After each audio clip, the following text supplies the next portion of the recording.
Haleluya. Shalom semuanya. Oke. Bentar, rapiin dulu barang dagangan banyak bener. Oke. Tuhan, kami bersyukur hari ini boleh bersama-sama berada di tempat ini. Roh Kudus, pimpin kami, beri kami kekuatan supaya kami boleh mempelajari firman-Mu. Biar kami boleh semakin mengerti isi hati-Mu. Tuhan, kami mau nyatakan hari ini bahwa iman akan bangkit dan pengharapan akan tumbuh subur di tengah-tengah kami ya Tuhan. Tuhan, bantu hamba-Mu supaya hamba-Mu boleh berbicara dengan clarity dan biar Engkau memberkati dan urapi perkataan hamba. Biar kiranya perkataan dan perenungan hati hamba boleh berkenan di dalam hati-Mu.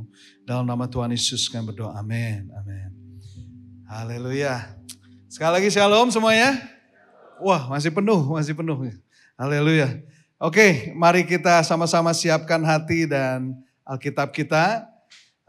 Saya seperti tadi sudah diperkenalkan Pastor Tim, bisa aja ngomongnya. Saya adalah seorang gembala di kota Boston. Nama saya adalah Zulfi Leon dan saya adalah teman lama dari gembala senior Anda, Pastor Andi dan Pastor Lia Cokro. Dan saya sangat bersyukur mengenal mereka dan juga boleh ada terhubung bersama-sama dengan pelayanan di tempat ini. Dan kami sama-sama dulu mulai sebagai pelajar di Amerika, beliau di kota Seattle di Washington, saya di kota Riverside di California. Dan hari ini sebagaimana dengan tema yang sudah diberikan, kita berbicara mengenai making disciples ya. Berapa baik daripada Anda di sini yang disciples? Ada? Semuanya, saya berharap semua ya. Jadi kita jangan cuma jadi jemaat saja, tapi kita boleh jadi murid. Dan tentunya seperti yang Pastor Tim katakan, hari ini kita akan jadi pemurid ya. Nah, saya ingin share sesuatu yang saya beri judul More Than Just the Gospel ya. More Than Just the Gospel atau lebih daripada sekedar Injil atau pemberitaan Injil. Saya yakin sudah banyak yang dihotbahkan mengenai making disciples. Bagaimana membuat menghasilkan murid. Tapi hari ini saya ingin memberikan penekanan khusus mengenai proses daripada pemuridan dan peranan kita sebagai seorang pemurid. Ya, kita akan baca dari dua teks utama. Yang pertama dari 1 Tesalonika pasal yang kedua ayat 1 sampai dengan ayat yang ke-8. Kemudian kita akan baca dari kitab Matius 28 ayat 18 sampai 20. Kita mulai dari 1 Tesalonika pasal yang kedua. Ayat yang pertama sampai dengan yang ke-8 ini adalah surat Paulus kepada jemaat di Tesalonika. Dikatakan kamu sendiri pun memang tahu saudara-saudara bahwa kedatangan kami di antaramu tidaklah sia-sia. Tetapi sungguh pun kami sebelumnya seperti kamu tahu telah dianiaya dan dihina di Filipi. Namun dengan pertolongan Allah kita kami beroleh keberanian untuk memberitakan Injil Allah kepada kamu dalam perjuangan yang berat. Sebab nasihat kami tidak lahir dari kesesatan atau dari maksud yang tidak murni dan juga tidak disertai tipu daya. Sebaliknya, karena Allah telah menganggap kami layak untuk mempercayakan Injil kepada kami, karena itulah kami berbicara bukan untuk menyukakan manusia, melainkan untuk menyukakan Allah yang menguji hati kita. Karena kami tidak pernah bermulut manis, hal itu kamu ketahui. Dan tidak pernah mempunyai maksud loba yang tersembunyi, Allah adalah saksi. Juga tidak pernah kami mencari pujian dari manusia, baik dari kamu maupun dari orang-orang lain, sekalipun kami dapat berbuat demikian sebagai rasul-rasul Kristus. Tetapi kami berlaku ramah di antara kamu, sama seperti seorang ibu mengasuh dan merawati anaknya. Demikianlah kami dalam kasih sayang yang besar akan kamu, bukan saja rela membagi Injil Allah dengan kamu, tetapi juga hidup kami sendiri yang dengan kamu karena kamu telah kami kasihi. Bukan saja rela membagi Injil Allah dengan kamu, tetapi juga hidup kami sendiri dengan kamu karena kamu telah kami kasihi. Dan kemudian kita buka dari kitab Matius pasal 28 ayat 18 sampai dengan ayat 20. Saya yakin ini sudah dihotbahkan berkali-kali karena ini adalah amanat agung daripada Tuhan. Yesus mendekati mereka dan berkata, "Kepadaku telah diberikan segala kuasa di sorga dan di bumi. Karena itu pergilah, jadikanlah semua bangsa muridku, dan baptislah mereka dalam nama Bapa dan Anak dan Roh Kudus, dan ajarlah mereka melakukan segala sesuatu yang telah kuperintahkan kepadamu, dan ketahuilah aku menyertai kamu senantiasa sampai akhir zaman. Amin. Beberapa waktu yang lalu ada seorang misionaris muda yang menceritakan cerita beliau, dan dia katakan begini, pada saat dia sebelum dia berangkat ke ladang misinya, dia katakan, saya yakin, dia katakan bahwa satu saat pada saat saya berada di tempat itu pasti oleh pelayanan firman dan pengajaran saya akan banyak orang respon kepada apa yang saya katakan. Tetapi bertolak belakang dengan apa yang diharapkan, berbulan-bulan sesudah dia mengajar, membagikan firman Tuhan, ternyata tidak ada satupun yang respon akan pengajaran dan firman yang dia bagikan. Dan dia mulai kecil hati sampai satu ketika ada seorang anak kecil di kampung itu yang mulai mengikuti dia kemanapun dia pergi. Jadi mulai mengikuti dia gitu ya, shadowing him. Dia kalau pergi ke market diikutin, dia pergi ke sungai diikutin, bahkan sampai dia tuh waktu berdoa di pondok yang dia bangun menjadi tempat ibadah, itu anak itu ada di situ melihat, memperhatikan pada saat dia berdoa. Sampai misionaris ini dengan hati yang bingung dia tanya gitu, kenapa sih sebenarnya kamu ikutin saya terus? Kenapa kamu selalu mengikuti saya?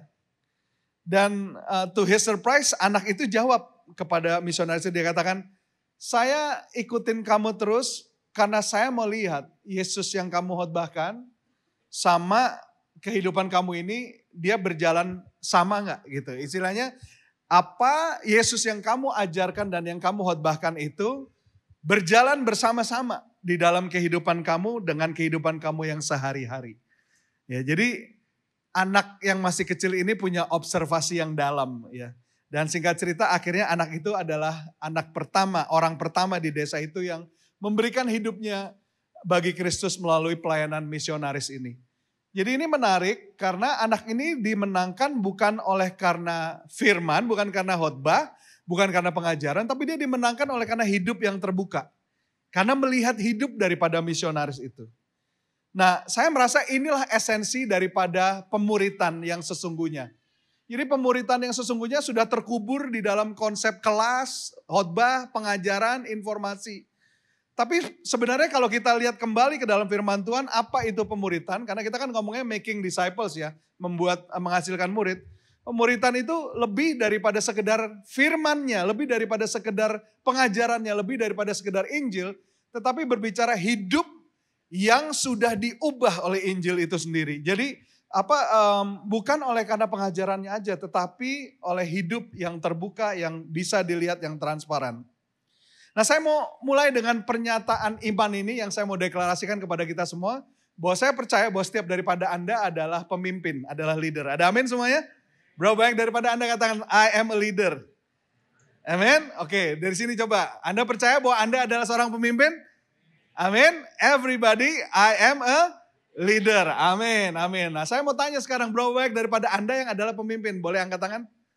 Boleh angkat tangan, berapa banyak? Oke, jangan malu-malu. Kalau pemimpin jangan begini angkat tangannya gitu. Begini gitu ya. Di sini coba, berapa banyak yang pemimpin angkat tangan? Wah, yang belakang semangat banget. Oke. Nah, saya perhatikan tadi waktu saya bilang Anda semua adalah pemimpin, semua katakan amin. Betul ya? Tapi pada saat saya tanya, siapa yang pemimpin boleh angkat tangan? Enggak semua angkat tangan. Ya. Dan di gereja saya juga sama, gitu. Bukan cuma di sini aja. Dan saya temukan bahwa sebenarnya ini terjadi karena banyak daripada kita itu mengenal kata pemimpin, pengertian kita akan pemimpin itu adalah jabatan, titel, atau posisi gitu ya. Padahal sebenarnya bukan itu esensi daripada pemimpin. At least di Alkitab tidak tentang itu, bukan tentang itu. Jadi kalau dibilang pemimpin itu bukan tentang jabatan, titel, atau posisi. Ada seorang hamba Tuhan dan motivator, seorang coach, Dr. John Maxwell tuh dia definisikan dengan sangat luar biasa, sangat indah, tapi simple. Dia katakan leadership itu is influence. Leadership itu is influence. Jadi kepemimpinan itu adalah berbicara tentang pengaruh, ya, influence. Jadi bukan jabatan, bukan titel, bukan posisi, tapi leadership is influence. Dan saya percaya bahwa kalau dikatakan kita semua ini adalah pemimpin, jadi kita nih memimpin dalam arti kita membawa influence. Dan sejalan dengan apa firman Tuhan yang kita baca dalam Matius 28, influence yang kita bawa itu adalah dengan memuridkan orang lain. Membawa orang lain kepada jalur untuk mengikut Tuhan Yesus. Jadi kita bukan cuma sekedar leader, tapi kita adalah disciple leaders. Di dalam Matius 28 katakan, pergilah jadikanlah semua bangsa muridku. Dan ini bukan hanya pendapat pribadi saya aja. Tapi firman Tuhan sudah jelas mengatakan, marilah kita menciptakan manusia sesuai dengan gambar dan rupa kita. Allah katakan, supaya mereka berkuasa. Kamu adalah garam dan terang, ya kan? Garam dan terang berarti apa? Itu kan change agent gitu ya. Active ingredient. Artinya apa? Di mana ditempatkan dia akan membawa dampak, akan membawa perubahan. Dan juga di sini dikatakan segala kuasa sudah diberikan padaku, kemudian diberikan kepada Anda dan saya dan katakan pergilah, jadikanlah, baptislah, ajarlah dan ketahuilah. Itu yang sering banyak orang lupa. Ketahuilah bahwa aku menyertaimu sampai akhir zaman. Jadi udah kuasanya diberikan perintah, kemudian diingatkan lagi, aku tidak pernah meninggalkan kamu. Jadi ini nih serius banget. Setiap daripada Anda, ini bukanlah kata-kata yang diberikan hanya kepada pendeta atau pemimpin dalam arti tugas atau posisi. Tapi ini diberikan kepada semua orang Kristen, semua orang percaya, semua orang yang menerima Kristus. Berarti Anda dan saya, kita semua tidak terkecuali, kita terpanggil untuk menjadi disciple leaders. Kita terpanggil untuk menjadi pemimpin yang dimuridkan dan memuridkan. Dan sebenarnya inilah matriks daripada kepemimpinan di dalam kerajaan, yaitu bahwa leadership in the kingdom is influence through discipleship. Jadi kepemimpinan di dalam kerajaan Tuhan itu parameternya, tolak ukurnya itu adalah influence, pengaruh yang dilahirkan melalui pemuridan. Influence through discipleship. Dan setiap daripada Anda dan saya terpanggil untuk menjadi disciple leader. Nah, kemudian apa hubungannya dengan apa yang Paulus lakukan di dalam 1 Tesalonika 2? Jadi kalau di dalam Matius 28 itu mandatnya diberikan, saya mengajak Anda membaca 1 Tesalonika ini sebagai suatu perbandingan, contoh nyata bagaimana kemudian mandat itu dilakukan. Bagaimana kemudian mandat itu dibawa dan disertakan dalam kehidupan Anda. Jadi di dalam 1 Tesalonika itulah kita melihat prakteknya. Jadi kalau Tuhan Yesus memerintahkan kita untuk membuat murid atau menghasilkan murid, dia memberikan commission-nya, Paulus memberikan expression-nya. Ya, kalau di dalam Matius 28 Tuhan Yesus memberikan perintahnya, nah di dalam 1 Tesalonika, Paulus itu menjelaskan bagaimana itu dilaksanakan. Kalau di dalam Matius 28 itu diberikan panggilannya atau the call, di dalam 1 Tesalonika itu diberikan the culture of discipleship. Atau budayanya itu gimana, prakteknya gimana. Jadi dari amanat agung menuju kepada teladan Paulus. Dan ini yang kita mau setiap daripada jemaat Tuhan mengerti dan menangkap. Karena setiap daripada Anda dan saya kayaknya nggak bisa berhenti mengulang ini karena kita perlu diingatkan terus menerus bahwa kita terpanggil untuk menjadi disciple leader. Kita terpanggil untuk menjadi murid yang memuridkan. Dan itu adalah intisari daripada Christian influence atau pengaruh dari orang Kristen. Yaitu bahwa kita membawa orang untuk lebih dekat kepada Kristus. Itulah intisari daripada Christian influence, yaitu kita membawa orang untuk lebih dekat kepada Kristus. Katakan sama-sama, saya membawa orang untuk lebih dekat kepada Kristus. Ada amin? Itulah bedrock, itulah core daripada Christian influence. Nah, seseorang pernah berkata begini, kamu bisa membuat orang terpesona dari jauh, tetapi kamu tidak bisa mengubah orang atau membawa dampak kepada orang kalau tidak dari dekat. Ya. Jadi kamu bisa mempesona orang, you can impress people from a distance, dari jauh, but you can only impact them up close. Anda hanya bisa berdampak buat orang itu kalau Anda punya kedekatan atau proximity. Nah inilah yang dimodelkan oleh Paulus di 1 Tesalonika. Jadi seringkali kita berpikir kalau memuridkan orang itu dari kelas, dari pengajaran, atau ada jarak sepertinya gitu ya. Tetapi yang dimodelkan oleh Paulus tidak demikian. Paulus memodelkan pelayanan daripada pemuritan ini dengan kedekatan. Dan dia buktikan bukan dari jauh dia menulis surat ini saja. Tetapi sebelum surat ini ditulis, dia tinggal di Tesalonika selama berbulan-bulan. Jadi Bapak Ibu, hari ini kita mau belajar bagaimana pemuritan itu dilakukan menjadi suatu budaya seperti yang dilakukan oleh Paulus di 1 Tesalonika. Yang pertama kita belajar bahwa di dalam budaya ini misinya itu adalah apa? Keberanian untuk terus melangkah. Keberanian untuk terus melangkah. Karena kalau Anda mau menjadi pemurid atau Anda mau menjadi murid yang memuridkan, maka Anda perlu menjadi pribadi yang tidak mudah untuk menyerah. Courageous bravery. Ada amin semuanya? Harus menjadi pribadi yang jangan mudah menyerah. Dan ingat tadi dikatakan semua kuasa di surga dan bumi telah diberikan kepadaku. Yesus bilang ya kan? Pergilah, jadikanlah, baptislah, ajarlah dan ketahuilah bahwa aku menyertai kamu sampai akhir zaman. Jadi Tuhan tidak akan pernah meninggalkan kita. Bapak Ibu Saudara yang terkasih dalam Tuhan, ini di dalam 1 Tesalonika 2 ayat 2 Paulus bilang, namun dengan pertolongan Allah kita, kami beroleh keberanian untuk memberitakan Injil Allah kepada kamu dalam perjuangan yang berat. Jadi Paulus menceritakan bagaimana di kota sebelumnya, di Filipi, dan juga di Tesalonika, pada saat dia berusaha menjangkau, memuridkan orang, dengan berbagi kehidupan dengan mereka, dia mengalami persekusi, dia mengalami aniaya. Dan saya mau katakan kepada Bapak Ibu Saudara yang terkasih dalam Tuhan sekarang, bahwa sulit dan mustahil buat kita mengatakan saya mau mengikut Yesus, tetapi kita tidak mau mengalami aniaya. Karena itu semua sudah jadi satu paket. Ya. Nah, dulu ada lagu di sekolah minggu kita suka nyanyikan mengikut Yesus keputusanku. Betul ya? Mengikut Yesus keputusanku, kuta ingkar. Ya kan? Lagu itu ditulis dengan suatu konteks pernyataan bahwa ikut Yesus itu tidak mudah dan ada tantangan. Makanya ada kata kuta ingkar. Nah, Bapak Ibu Saudara yang terkasih dalam Tuhan, Paulus juga mengajarkan ini di dalam dia menerapkan apa yang Yesus ajarkan. Misinya dia adalah untuk tidak menyerah. Misinya dia adalah untuk terus melangkah di dalam keberanian. Karena percaya akan keagungan daripada misi yang dia jalankan. Jadi pemuritan ini lahir dari keyakinan. Bukan dari kenyamanan. Pemuritan, discipleship, it is birthed out of conviction. Bukan convenient. Saya mau challenge gaya hidup kita di sini yang kalau kita mungkin semua cari enak, cari nyaman.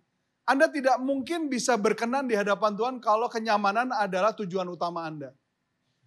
Tapi pada saat Anda mau memikul salib setiap hari dan percaya bahwa Tuhan memanggil saya untuk menjadi pemurid dan saya tahu memuridkan tidak mudah dan saya tahu bahwa saya perlu berjuang dan tidak mudah menyerah, maka Anda bisa semakin mendalami, menyelami dan akan semakin berkenan di hadapan Tuhan. Tetapi kalau kita terjebak dengan narasi daripada dunia yang selalu mencari hal yang lebih baik dan lebih nyaman, Anda suatu saat akan sangat berseberangan dengan misi daripada firman Tuhan. Jadi misi daripada pemuritan ini tidak lahir dari kenyamanan, tapi dari keyakinan. Oleh karena itu tetaplah memuridkan bahkan ketika tidak nyaman. Seorang teman saya hamba Tuhan katakan tidak ada orang yang sulit dijangkau, yang ada adalah orang yang tidak mau menjangkau. Jadi keengganan kita seringkali itu yang menjadi penghalang. Bukan sulitnya orang lain, tapi sulitnya hati kita untuk memberi dan bermurah hati. Yang kedua kita belajar dari contoh Paulus di 1 Tesalonika itu mengenai motifnya. Jadi motivasi dia di dalam melayani, dia tekankan bahwa dia melayani dengan menjaga kemurnian hati. Di dalam 1 Tesalonika 2 ayat 3 sampai 6 itu berkali-kali dikatakan, dia bilang begini, sebab nasihat kami tidak lahir dari kesesatan atau dari maksud yang tidak murni dan juga tidak disertai tipu daya. Kami berbicara bukan untuk menyukakan manusia, melainkan untuk menyukakan Allah. Kami tidak pernah bermulut manis dan tidak pernah menyembunyiai maksud loba yang tersembunyi. Juga tidak pernah kami mencari pujian dari manusia. Saya mau mengajak kita semua untuk mengikuti contoh daripada Paulus ini. Karena jelas di dalam motifnya untuk melayani, dia jaga betul hatinya. Karena saya yakin, terutama di generasi yang sekarang, jemaat yang saya gembalakan di Boston umumnya anak-anak muda, para pelajar, mereka generasi yang sangat sharp. Dan satu hal yang saya sering ngomong, anak-anak ini bisa mengenali kebohongan atau kepalsuan dari 1 mile. Yeah, they can spot a fake a mile away. Dan saya yakin bukan hanya mereka, tapi kita semua, Anda semua di sini, kita mau yang genuine, kita mau yang murni, yang tulus. Ada amin semuanya? Kita juga tahu dan kita belajar mengenali. Saya diceritakan katanya bank teller, mungkin kalau ada bank teller sini, mohon maaf. Tapi saya diceritakan katanya, kasir di bank itu bisa mengenali uang palsu karena sering bergaul dengan yang asli. Karena dia tahu yang asli gimana, begitu dia itu tahu diambil satu, oh ini palsu. Gitu ya. Jadi apa ya, makin kesini orang tahu kalau kita genuine atau enggak. Itu loh. Dan measure daripada kita punya ketulusan itu bukan hanya kita memberikan atau mengucapkan atau mengatakan yang baik-baik saja. Halo. Hari gini banyak anak Tuhan yang takut mengecewakan orang lain, makanya dia suka mengubah pesannya untuk menyenangkan orang lain. Makanya Paulus bilang, message kami bukan untuk menyenangkan orang lain. Kalau orang lagi dalam hidup berdosa, terus kita katakan, kamu harus bertobat. Kalau kamu gak bertobat, kamu akan semakin terpuruk. Itu bukan pesan yang baik, bukan pesan yang senang untuk didengar. Tapi Paulus katakan, kami mempunyai pesan yang tidak untuk menyukakan hati orang lain, tapi untuk menyukakan Tuhan. Itulah kemurnian daripada semangat dan spirit of discipleship. Kita memenangkan orang bukan dengan meninabobokan mereka atau istilahnya appeasing mereka gitu loh. Oh supaya mereka jangan marah dulu deh yang penting gitu ya. No, gak bisa.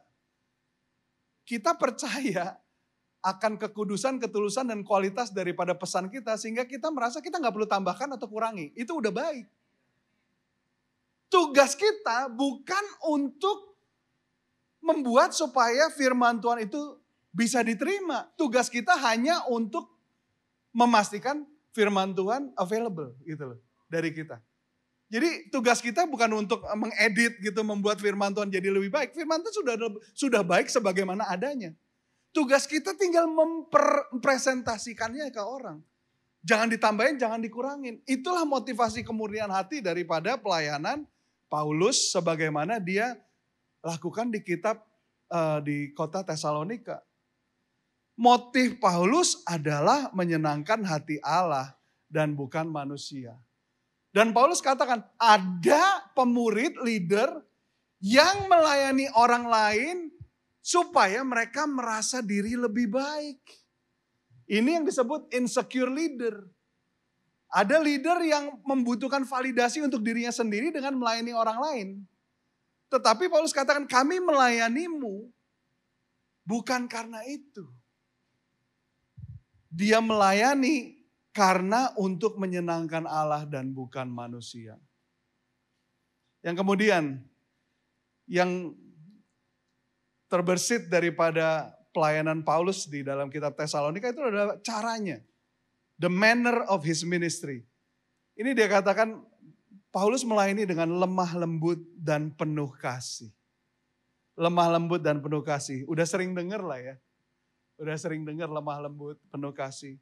Tapi mungkin kita perlu diingatkan lagi. Yang kita perlu sering diingatkan adalah bukan cuma sekedar lemah lembut dan penuh kasih.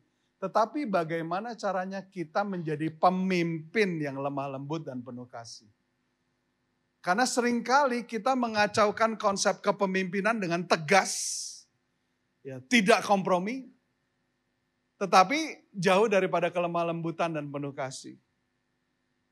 Nah, Paulus bilang di dalam 1 Tesalonika 2:7 dikatakan, tetapi kami berlaku ramah di antara kamu.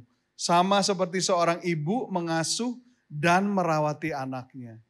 Halo semuanya, berlaku ramah. Katakan sama-sama, berlaku ramah. Coba yang sebelah sini katakan berlaku ramah. Ada amin? Simple, kita bisa mulai dengan senyum sama orang lain gitu ya. Jangan mukanya ngeri bener. Ayo coba praktek kiri kanan, berikan senyuman yang terbaik. Ya, jangan aduh gitu ya. Ada beberapa yang saya lihat udah mulai biru nih. Coba bisa tengok kiri kanan, bisa berikan senyuman yang terbaik. Berlaku ramah. Kita orang Kristen ini bapaknya siapa kalau nggak ramah? Itu ya. Saya ingat kalau nggak salah Gandhi yang pernah bilang ya, Mohandas Gandhi kan dia dulu dididik dengan education Western UK gitu ya, dari Alkitab. Bahkan dia membaca itu tentang pelayanan Tuhan Yesus. Satu saat dia keluar pernyataan. Dia mengagumi Kristus dan tulisannya, tetapi dia punya problem dengan orang Kristen. Jangan sampai kita jadi seperti itu gitu ya.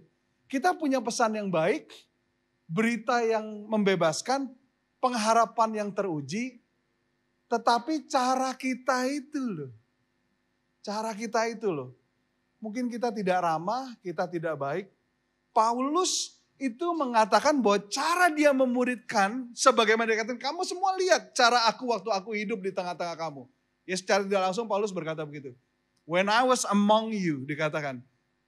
Mereka tuh ramah, kami berlaku ramah di antara kamu, sama seperti seorang ibu mengasuh dan merawat anaknya.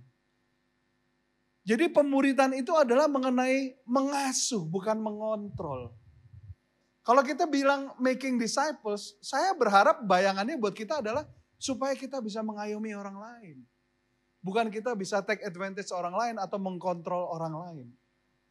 I think dunia butuh melihat sisi ini daripada mandat pemuritan. Karena yang ada, yang udah-udah nih orang kalau dengar kata pemuritan, itu terus terang terintimidasi. Bukan karena pemuridannya, tapi karena pemuridnya yang mungkin tidak ramah. Tapi saya percaya hari ini Grow Community Church adalah gereja yang ramah. Ada amin semuanya? Coba ucapkan sama-sama, Grow Community Church adalah gereja yang ramah. Saya adalah pemurid yang ramah. Ayo katakan, saya adalah pemurid yang ramah. Amin. Jadi ramah gitu loh. Jangan marah. Yang terakhir ini tandanya, the mark. Ini yang menurut saya paling penting. More than just the message. More than just the teaching. More than just the class. More than just the slogan, the motto. It's not about that. Bukan karena itu. Tetapi tanda daripada pekerjaan pemuridan yang seperti Kristus itu seperti yang Paulus katakan di ayat 8. Demikianlah kami dalam kasih sayang yang besar akan kamu. Moved by a tremendous love for you. Digerakkan dengan kasih yang luar biasa akan kamu. Bukan saja rela membagi Injil Allah dengan kamu, tetapi juga hidup kami sendiri dengan kamu. Again, kamu bisa impress orang dari jauh, tetapi untuk mengubah hidup orang, kamu hanya bisa melakukannya dari dekat. Dari dekat maksudnya apa? Cukup dekat sehingga orang bisa melihat kehidupanmu. Cukup dekat sehingga orang bisa melihat transparansi daripada siapa kamu. Apa yang kamu lakukan. Dan sering kali kalau kita mendengar, oh kita harus berbagi hidup, kita harus buka hidup kita supaya orang bisa lihat. Kita bayangkan yang baik-baik. Bukan itu. Tapi ada orang di luar sana nih yang sedang butuh melihat contoh bagaimana kamu gagal dan tetap berjalan di dalam ketentuan Tuhan. Bagaimana kamu mengalami doa tidak terjawab tapi kamu tetap percaya kepada Tuhan yang sanggup menjawab doa. Bagaimana kamu mengalami kamu ini dikecewakan oleh orang lain, mengalami kegagalan tetapi kamu tetap setia karena kamu tahu itu tidak ada hubungannya dengan kebaikan dan kesetiaan Tuhan. Halo? Itu yang perlu kita modelkan. Pada saat Tuhan berkata buka hidupmu supaya orang bisa melihat kesaksianmu, itu tidak sedang berbicara hal yang baik-baik. Tapi Tuhan mau kita memodelkan kepada mereka. Karena seringkali orang merasa, oh kalau Pastor Billy mah gak punya problem. Pastor Timmy ini dia jalannya 5 inci rada ngambang. Ya dia gak punya problem. Lah kalau saya siapa gua gitu loh. Tapi pada saat kalian melihat dari dekat bagaimana dia pun struggle. Tetap masih mesti bayar PLN kan ya. Meskipun karyawan PLN, betul ya. Tetap harus dia bayar. Dia tetap harus bayar pendidikan buat anaknya. Pastor Billy juga mengalami punya tantangan. Mereka juga pernah mengalami doa tidak terjawab, betul ya. Tapi kok tetap jadi pendeta. Itu perspektif bagaimana kita mengalami hidup di tengah dunia yang tidak sempurna. Tetapi tetap percaya akan kasih Tuhan yang sempurna. Itu orang perlu lihat. Dan kalau gak deket gak kelihatan. Kelihatannya cuma Pastor Timmy di depan gini ya kan. Tapi pada saat sama-sama. Oh come on church. Kita perlu berbagi hidup. Paulus katakan, aku nih karena kasih yang besar bukan cuma mau share firman. Tapi aku mau share hidup sama kalian. Dan dia lakukan itu, dia tinggal beberapa bulan di kota Tesalonika. Supaya mereka bisa mendapatkan berkat dari hidupnya. Dan mereka bisa melihat contoh. Ada beberapa penerapan praktis yang kita bisa lakukan. Yang pertama, buka hidupmu. Buka hidupmu. Buka hidupmu, izinkan orang melihat. Kebaikanmu, kegagalanmu, apapun itu. Izinkan orang melihat bahwa kamu pun belum sempurna. Yang sempurna hanya Tuhan. Tapi pada saat kamu memberikan hidupmu accessible buat orang lain. Dan orang melihat bagaimana kamu pun bergumul tapi kamu tetap setia dan percaya kepada Tuhan. Itu lebih mengajar mereka lebih banyak daripada melihat yang licin-licin, yang terpoles, yang baik-baik. Remember, people can spot a fake a mile away. And what people crave is genuineness. Apa yang orang inginkan itu adalah ketulusan, kepolosan. Buka hidupmu, undang orang lain masuk ke dalam rutinitasmu. Tadi saya share di kebaktian sebelumnya, kalau di Amerika nggak punya mbak, ya kita kalau nyuci sendiri. Semua orang perlu nyuci kan ya, semua orang perlu makan. Tapi jangan lakukan sendiri. Ajak orang lain gitu loh. Saya kalau mau nyuci, saya ajak yang lain. Aku mau ke laundry nih, yang gak punya mobil terutama. Mau ikut gak? Ayo, yuk. Jadi sambil nyuci kita sambil ngobrol gimana hidupmu, gimana tantanganmu. Itulah discipleship in a natural way. Jadi kalau di Amerika itu banyak di laundromat, banyak terjadi pertobatan gitu ya, kelepasan gitu. Orang disembuhkan di Jawa itu sambil nunggu singlet kering gitu di situ. Ya. Punya anjing, ada yang punya anjing? Sini siapa yang punya anjing? Ulang angkat tangan. Jalanin anjing jangan sendiri. Ajak yang lain sambil ngobrol. Gimana kamu? How was your marriage? Kamu sekolahmu gimana? Itu ya.